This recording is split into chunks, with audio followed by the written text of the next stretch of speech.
को जिनके हिस्से में मकाम आता है, बहुत खुशनसीब होते हैं वो लोग जिनका लहू देश के काम आता है। मैं सबसे पहले ऑपरेशन सिंदूर में जो हमारे देश की सेना है उसने जो पराक्रम दिखाया, शौर्य दिखाया, उसके लिए उनको सैल्यूट करता हूं, जय भीम करता हूं। और पहलगाम हमले में जो निर्दोष हमारे नागरिक शहीद हुए या अन्य जो लोग उसके बाद सीज फायर के बाद जो शहीद हुए, उन सभी लोगों के लिए प्रार्थना करता हूं कि उनके परिवारों को कुदरत दुख सहने की शक्ति दे। महोदया, मेरे कुछ सवाल हैं सरकार से। क्या सरकार यह स्पष्ट कर सकती है कि आतंकियों को भारत क्षेत्र में प्रवेश और पहलगाम जैसे पर्यटन स्थल पर पहुंचने में किसने मदद की? क्या सुरक्षा एजेंसियों को इस हमले की पहले से कोई खुफिया इनपुट प्राप्त हुए थे? यदि हां, तो उन पर क्या कार्रवाई हुई? पहलगाम हमले में शहीद हुए नागरिकों और स्थानीय ड्राइवर माजिद खान के परिजनों को सरकार द्वारा क्या मुआवजा और सहायता दिया गई? क्या सरकार पर्यटकों की सुरक्षा सुनिश्चित करने के लिए विशेष स्टैंडर्ड ऑपरेटिंग प्रोसीजर लागू कर रही है? क्या भारत सरकार ने अंतर्राष्ट्रीय मंचों पर यह मांग रखी है कि जब तक पाकिस्तान आतंकवाद पर कठोर कार्रवाई नहीं करता तब तक उसे किसी प्रकार की आर्थिक सहायता न दी जाए?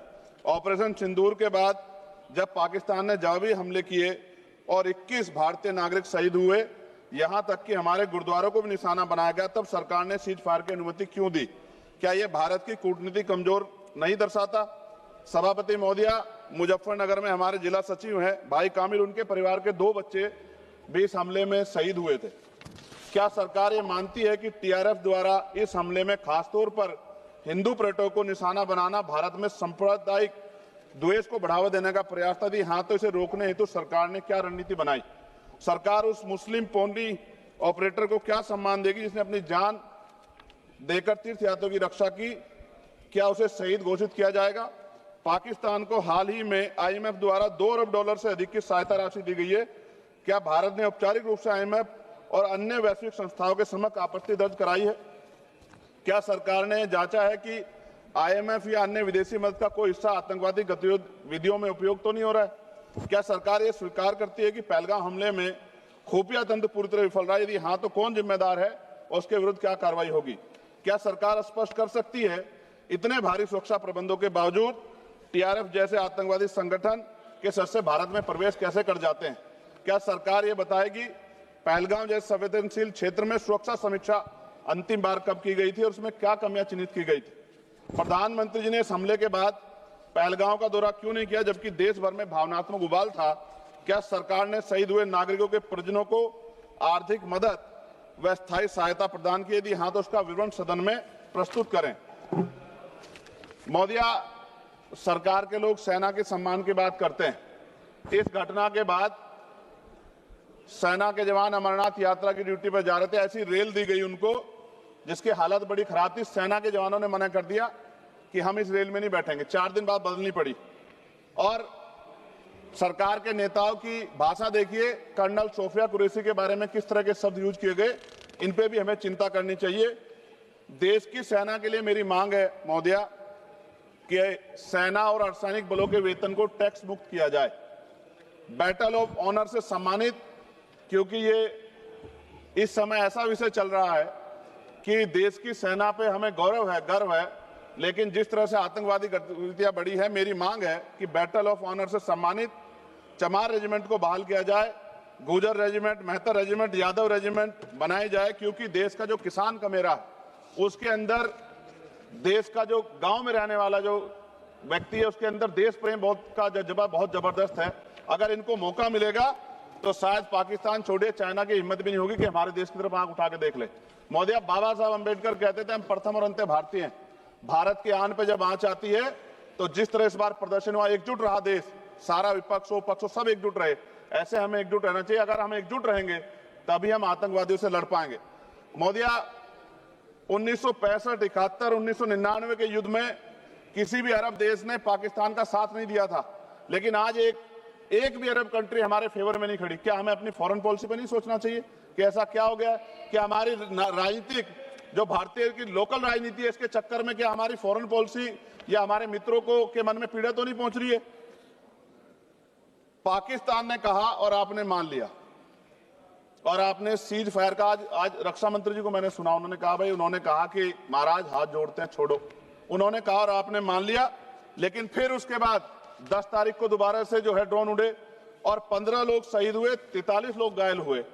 हम अपने आम नागरिकों को क्यों, जबकि मान रहे हैं, मैंने रक्षा मंत्री जी को सुना, वो कह रहे हैं कि ऑपरेशन सिंदूर खत्म नहीं हुआ, ये रोका गया, इसका मतलब हमें खतरा है कि दोबारा भी हमला हो सकता है, पाकिस्तान अपनी हरकतों से बाज नहीं आ रहा।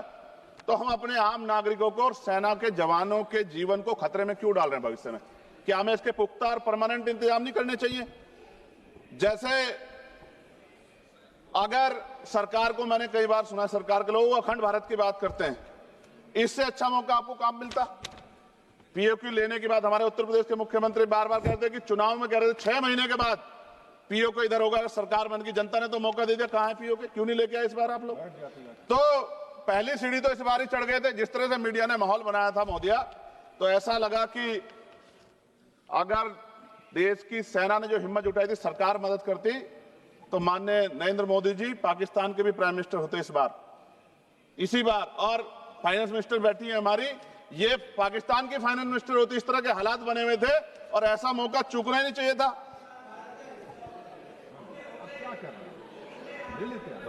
ले लेते, इससे अच्छा मौका कैसे मिलता?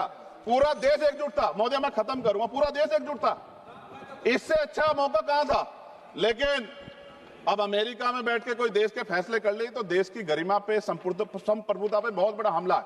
इसको हमें समझना चाहिए, हमें समझना चाहिए किसी की हैसियत नहीं है। भारत दुनिया में इकलौता ऐसा देश है जिसका कोई मुकाबला नहीं कर सकता है। यहाँ का 140 करोड़ देशवासी एकजुट खड़ा है और सबको जवाब दे सकता है।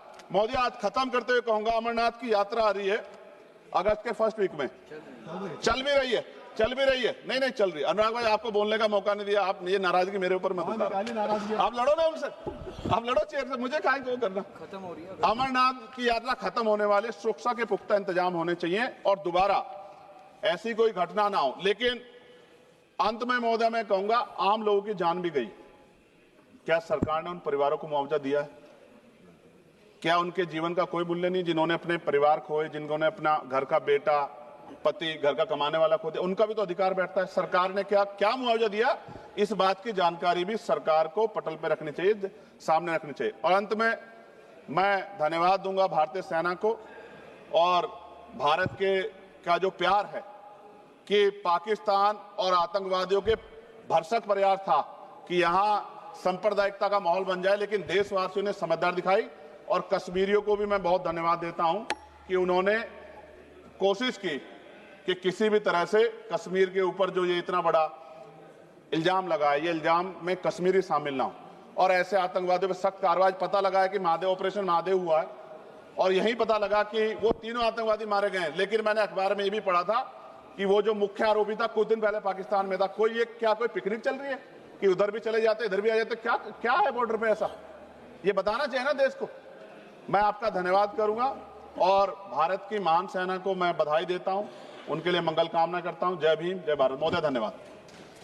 माननीय सदस्य श्री एन के प्रेम